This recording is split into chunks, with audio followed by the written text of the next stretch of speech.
(5월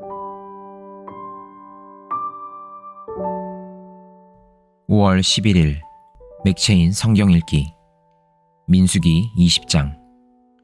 첫째 달에 이스라엘 자손 온 회중이 신 광야에 이르렀다. 백성은 가데스에 머물렀다. 미리암이 거기서 죽어 그곳에 묻혔다. 회중에게는 마실 물이 없었다. 백성은 모세와 아론을 비방하려고 함께 모였다. 백성은 모세와 다투면서 이렇게 말하였다. 우리의 동족이 주님 앞에서 죽어 넘어졌을 때에 우리도 죽었더라면 좋을 뻔하였소.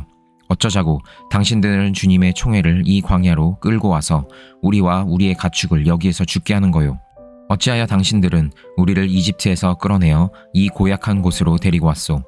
여기는 씨를 뿌릴 곳도 못 되어 무화과도 포도도 석류도 없고 마실 물도 없소. 모세와 아론이 총회의 앞을 떠나 회막 어귀로 가서 얼굴을 땅에 대고 엎드렸다. 주님의 영광이 그들 위에 나타났다. 그때 주님께서 모세에게 말씀하셨다. 너는 지팡이를 잡아라. 너와 너의 형 아론은 회중을 불러 모아라. 그들이 보는 앞에서 저 바위에게 명령하여라. 그러면 그 바위가 그 속에 있는 물을 밖으로 흘릴 것이다. 너는 바위에서 물을 내어 회중과 그들의 가축대가 마시게 하여라. 모세는 주님께서 그에게 명하신 대로 주님 앞에서 지팡이를 잡았다. 모세와 아론은 총회를 바위 앞에 불러 모았다. 모세가 그들에게 말하였다. 반역자들은 들으시오. 우리가 이 바위에서 당신들이 마실 물을 나오게 하리오?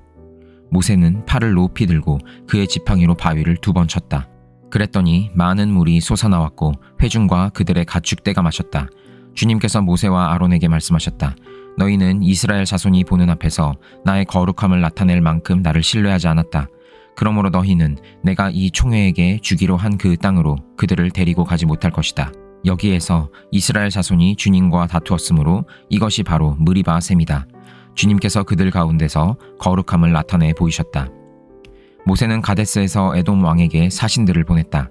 임금님의 형제 이스라엘은 다음과 같이 요청하는 바입니다. 임금님께서는 우리가 겪은 온갖 고난에 대하여 알고 계실 줄 압니다. 일찍이 우리의 조상이 이집트로 내려갔고 우리는 오랫동안 이집트에서 살았습니다. 그런데 이집트 사람이 우리와 우리 조상들을 학대하였습니다. 그래서 우리가 주님께 부르짖었더니 주님께서는 우리의 부르짖음을 들으시고 천사를 보내셔서 우리를 이집트에서 이끌어내셨습니다. 이제 우리는 임금님의 영토 경계에 있는 성읍 가데스에 와 있습니다. 바라옵기는 우리가 임금님의 땅을 지나가도록 허락하여 주십시오. 밭이나 포도원에는 들어가지 않겠습니다. 샘물도 마시지 않겠습니다. 우리는 다만 왕의 길만 따라가겠습니다. 임금님의 영토 경계를 다 지나갈 때까지 오른쪽으로나 왼쪽으로 벗어나지 않겠습니다. 그러나 에돔 왕은 모세에게 다음과 같이 회답하였다. 당신은 절대로 나의 땅을 지나가지 못할 것이요. 지나가려고 꾀한다면 우리는 칼을 들고 당신을 맞아 싸우러 나갈 것이요. 이스라엘 자손은 다시 그에게 부탁하였다. 우리는 큰 길로만 지나가겠습니다. 그리고 우리나 우리의 가축대가 임금님의 물을 마시면 우리가 그 값을 치를 것입니다. 우리는 다만 걸어서 지나가기만을 바랍니다. 그 밖에는 아무것도 바라지 않습니다. 다시 그가 답변을 보내왔다. 당신은 지나가지 못하오. 그런 다음에 에돔 왕은 많은 군대를 무장시켜서 그들을 맞아 싸우러 나갔다. 에돔 왕이 이스라엘을 그 영토 경계로 지나가지 못하게 하였기 때문에 이스라엘은 그들에게서 돌아서야만 하였다. 이스라엘 온 회중이 가데스를 출발하여 호르산에 이르렀다. 에돔 땅 경계 부근의 호르산에서 주님께서 모세와 아론에게 말씀하셨다. 이제 아론은 그의 조상 곁으로 간다. 느리바 셈에서 너희들이 나의 명령을 거역하여 나와 다투었기 때문에 아론은 내가 이스라엘 자손에게 준 그 땅으로 들어가지 못한다. 너는 아론과 그의 아들 엘르아살을 데리고 호르산으로 올라가서 아론의 옷을 벗겨 그의 아들 엘르아살에게 입혀라. 아론은 그의 조상 곁으로 간다. 그는 거기서 죽을 것이다. 그리하여 모세는 주님께서 명하신 대로 하였다. 그들은 온 회중이 보는 앞에서 호르산으로 올라갔다. 모세는 아론의 옷을 벗겨 그것을 그의 아들 엘르아살에게 입혔다. 아론은 그 산 꼭대기에서 죽었다. 모세와 엘르아살은 산에서 내려왔다. 아론이 세상을 뜬 것을 온 회중이 알았을 때에 이스라엘 온 집은 아론을 애도하여 30일 동안 애곡하였다. 시편 58편. 너희 통치자들아, 너희가 정말 정의를 말하느냐? 너희가 공정하게 사람을 재판하느냐? 그렇지 않구나. 너희가 마음으로는 불의를 꾸미고 손으로는 이 땅에서 폭력을 일삼고 있구나. 악한 사람은 모태에서부터 곁길로 나아갔으며 거짓말을 하는 자는 제 어머니 뱃속에서부터 빗나갔구나. 그들은 독사처럼 도끼가 서려 귀를 틀어막은 귀머거리 살무사처럼 마술사의 홀리는 소리도 듣지 않고 능숙한 술객의 요술도 따르지 않는구나. 하나님, 그들의 이빨을 그 입 안에서 부러뜨려 주십시오. 주님, 젊은 사자들의 송곳니를 부수어 주십시오. 그들을 급류처럼 흔적도 없이 사라지게 해 주십시오. 겨누는 화살이 꺾인 화살이 되게 해 주십시오. 움직일 때 녹아내리는 달팽이같이 되게 해 주십시오. 달을 채우지 못한 미숙아가 죽어서 나와 햇빛을 못 보는 것 같이 되게 해 주십시오. 가시나무 불이 가마를 뜨겁게 하기 전에 생것과 불 붙은 것이 강한 바람에 휩쓸려 가게 해 주십시오. 의로운 사람이 악인이 당하는 보복을 목격하고 기뻐하게 하시며 악인의 피로 그 발을 씻게 해 주십시오. 그래서 사람들이 과연 의인이 열매를 맺는구나, 과연 이 땅을 심판하시는 하나님은 살아 계시는구나 하고 말하게 해 주십시오. 시편 59편. 나의 하나님, 내 원수들에게서 나를 구원해 주시고 나를 치려고 일어서는 자들에게서 나를 지켜주십시오. 악을 지어내는 자들로부터 나를 구해주시고 피 흘리기 좋아하는 자들에게서 나를 건져주십시오. 그들이 내 목숨을 노리고 매복해 있습니다. 강한 자들이 나를 치려고 모여듭니다. 그러나 주님, 나에게 허물이 있는 것도 아니요 나에게 큰 죄가 있는 것도 아닙니다. 나에게는 아무런 잘못이 없으나 그들이 달려와서 싸울 준비를 합니다. 깨어나 살피시고 나를 도와주십시오. 주님은 만군의 하나님, 주 이스라엘의 하나님이십니다. 깨어나셔서 모든 나라를 차별 없이 심판하시고 사악한 꾀를 꾸미는 자들을 불쌍히 여기지 마십시오. 셀라. 그들은 저녁만 되면 돌아와서 개처럼 지저대면서 성 안을 이리저리 쏘다닙니다. 그들은 입에 거품을 물고 입술에는 칼을 물고서 누가 들으랴 하고 말합니다. 그러나 주님께서 그들을 보시고 비웃으시며 문 민종을 조롱하실 것입니다. 나의 힘이신 주님은 내가 피할 요새이시니 내가 주님만을 바라봅니다. 한결같은 사랑을 베푸시는 하나님께서 나를 영접하려고 오실 것이니 하나님께서 내 원수가 망하는 꼴을 나에게 보여주실 것입니다.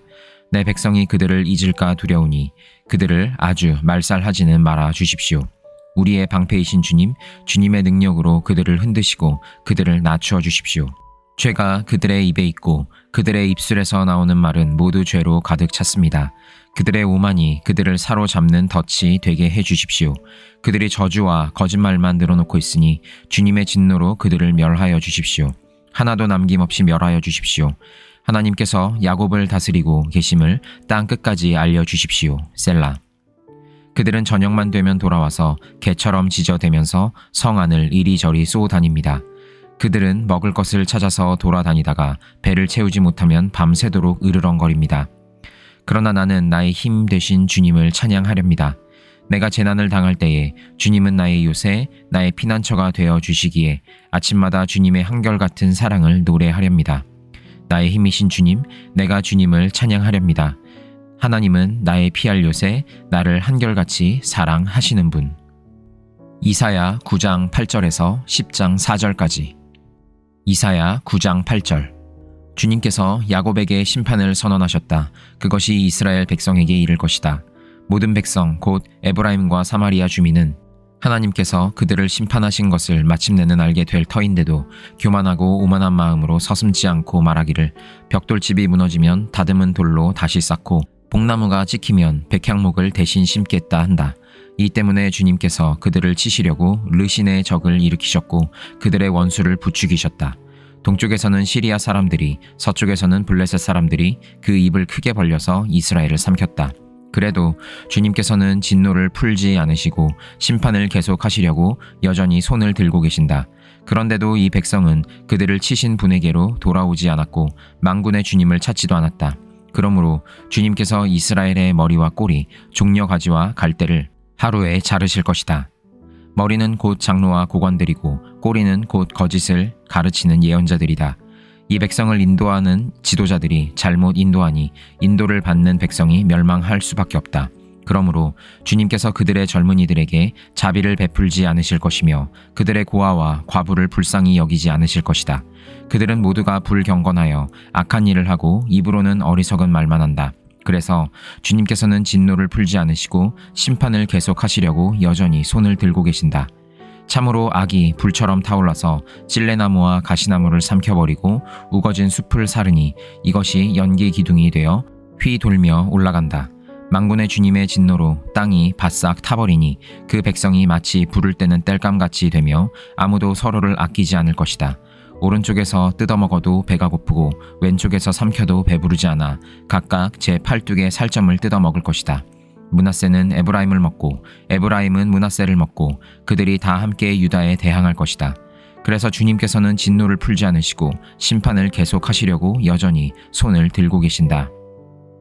이사야 10장 4절까지. 불의한 법을 공포하고 양민을 괴롭히는 법령을 제정하는 자들아, 너희에게 재앙이 닥친다.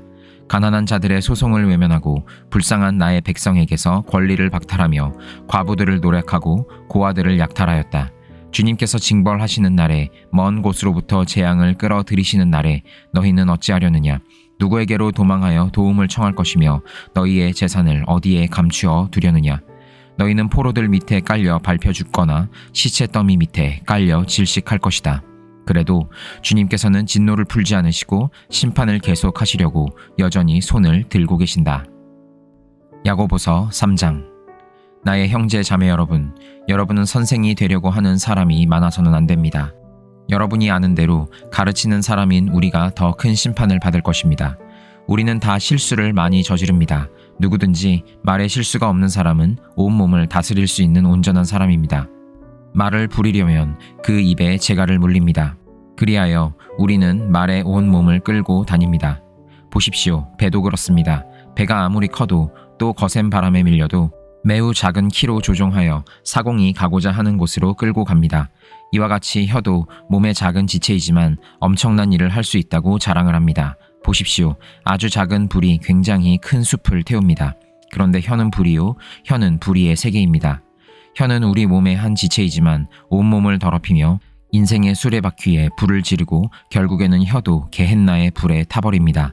들짐승과 새와 기는 짐승과 바다의 생물들은 어떤 종류든지 모두 사람이 길들이고 있으며 길들여 놓았습니다.